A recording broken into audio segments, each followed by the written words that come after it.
For 50,000 years, the galaxy had known nothing but peace.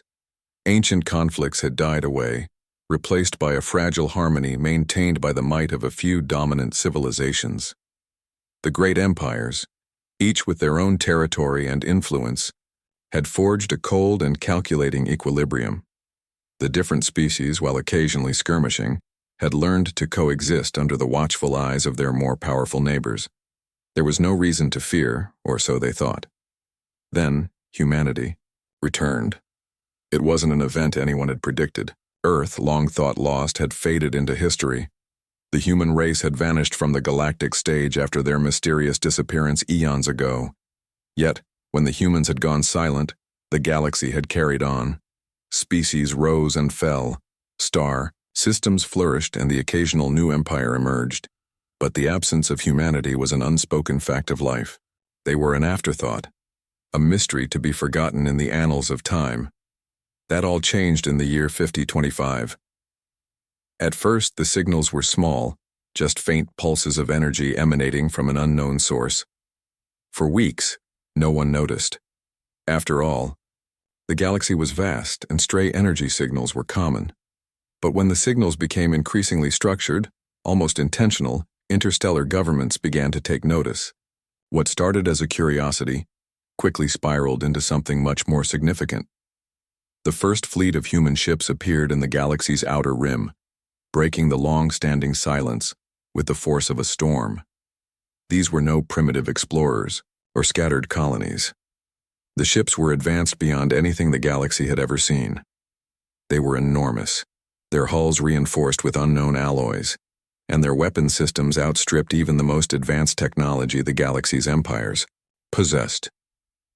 The Council of Elders, a group of the galaxy's most influential leaders, convened quickly. They were composed of representatives from various species: the Zathrax, an ancient race of mind-benders; the Valden, who controlled entire systems with their massive fleets; the Crocs, a warlike species with unparalleled biological resilience. Together they had maintained peace for millennia. But none of them had anticipated this. "We need answers," said the Valden representative, standing at the center of the council chamber. His voice echoed across the vast hall. "What species dares to approach our territories with such power?" The Zathrax, with their telepathic abilities, connected their minds, sharing their concerns. This could be the return of the humans, the long-lost species from Earth. "Impossible," the Croc's commander grunted, his large body rippling with muscle. "The humans disappeared millennia ago. We wiped out their remnants. They are nothing more than a myth." But the reality was undeniable. Within days, the human ships were no longer a mystery. They were no longer a distant anomaly. They were arriving, moving closer to the core of the galaxy, and their intent was unmistakable. Captain Alina Cortez stood on the bridge of the Vanguard, humanity's flagship, staring out into the vastness of space. She had been at the helm of this ship for over a decade, part of the mission to reclaim humanity's place in the galaxy. The crew of the Vanguard were survivors, the descendants of those who had once fled Earth, leaving their homeworld behind to wander the stars in search of a new future. Alina had grown up on the stories of her ancestors. The galaxy they had once known was a place of conflict where species fought for dominance.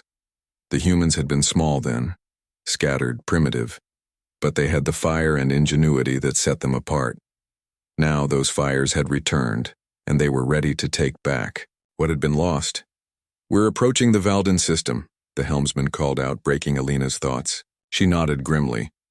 "Prepare to send the message," she instructed. Within moments, the message was broadcasted across the galactic communications network, a signal that echoed through every corner of the galaxy. It was simple, and to the point. Humanity has returned. The galaxy's false peace is over. The response from the galaxy's leaders was swift and overwhelming.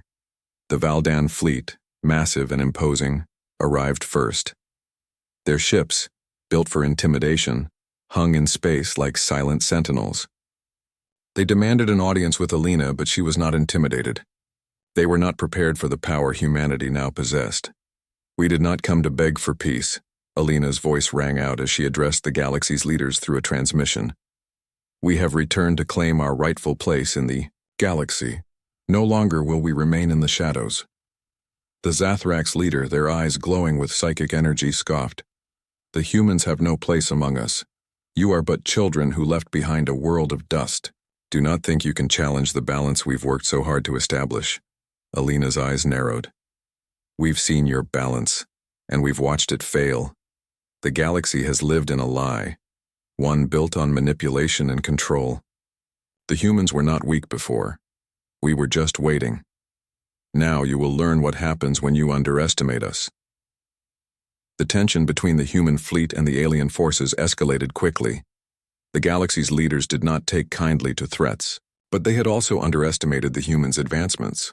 What followed was not an immediate war, but the beginning of a shift in the galaxy's power structure. Humanity's technological prowess was overwhelming.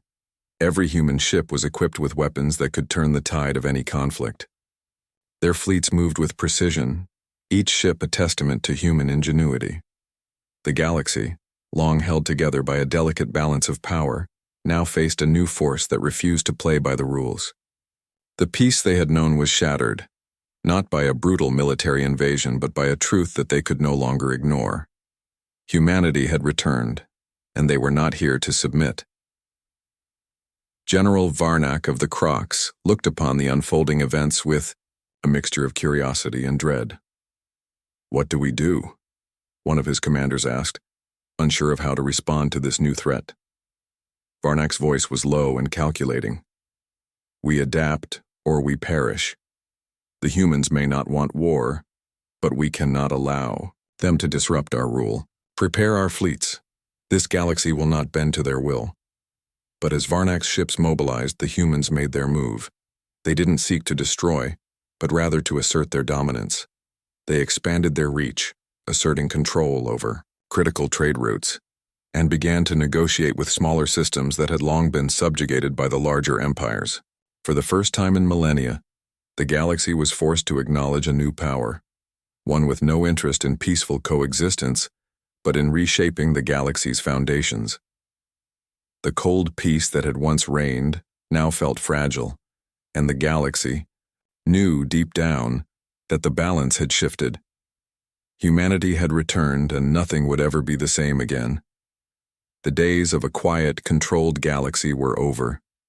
The age of humanity had begun. You said,